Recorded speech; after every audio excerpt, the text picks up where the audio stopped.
Good morning and welcome to Doing the Work with Gena, which is an inspiration for STEM students. I'm Dr. Gena Henderson. STEM students, this morning, I want to go get right into it. We were looking at the last time we had run the input and we had gotten some output. And so I want to go back to those files. So I want to go into the Python shell. I want to open up those files. They were up under scripts. And here is the element input file that I use. Remember where we went over variable definitions using numbers and letters as assignments, declarations, with a print statement. And then we went over the definitions using quotes, single or double.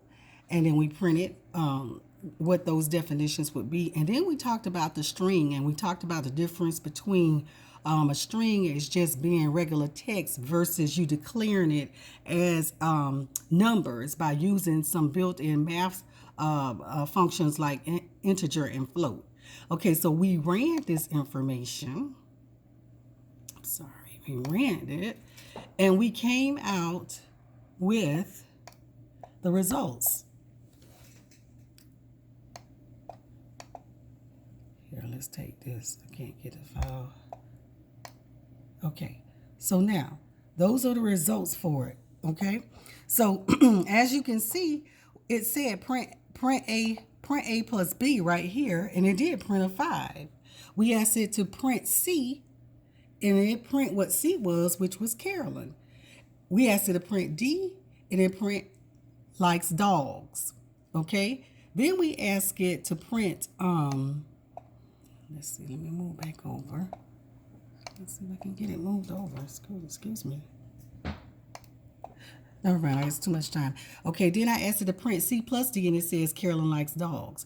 Then here I asked it to print this string, and then A, B, C, D, E, and I asked it to print this number string.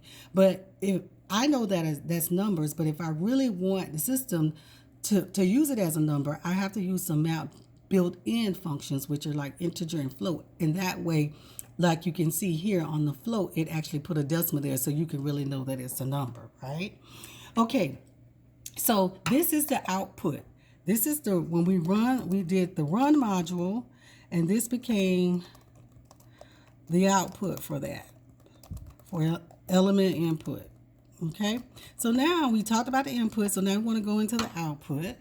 And so to get to the output, what we would do is open that. I've already constructed a file. And in this particular file, I've actually went ahead and made sure that this time we just don't have declarations just printed out.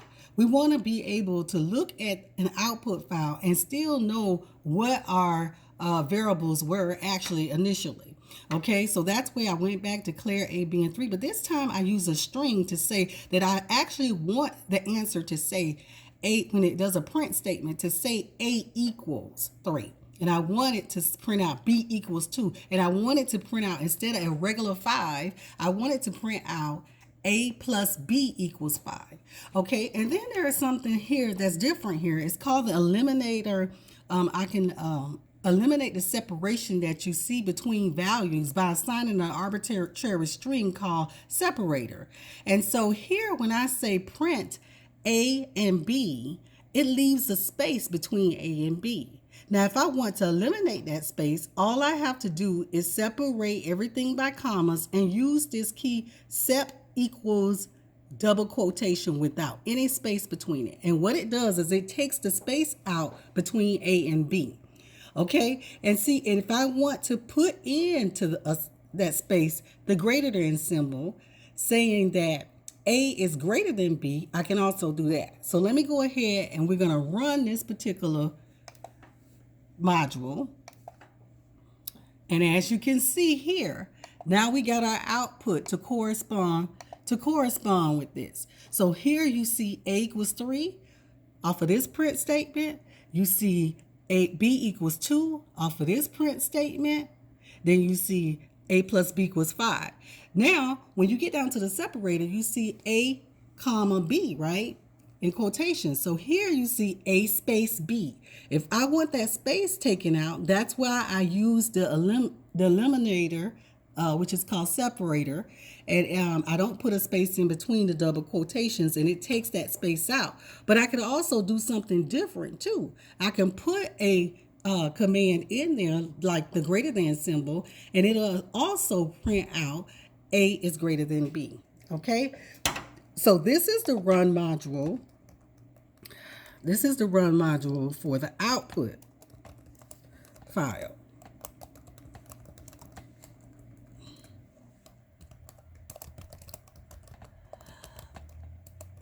Okay, so tomorrow what we're going to work on, we're going to start working on some more math symbols, okay? So we've done input, we've done output. So the next day we'll do math functions, some simple math functions, and we'll be on our way. We're on our way to making our first program. So I want to thank you for going to work with Gena this morning. If there are any commercials that you missed, please don't hesitate to go to YouTube, go on to work with Gena. Thank you.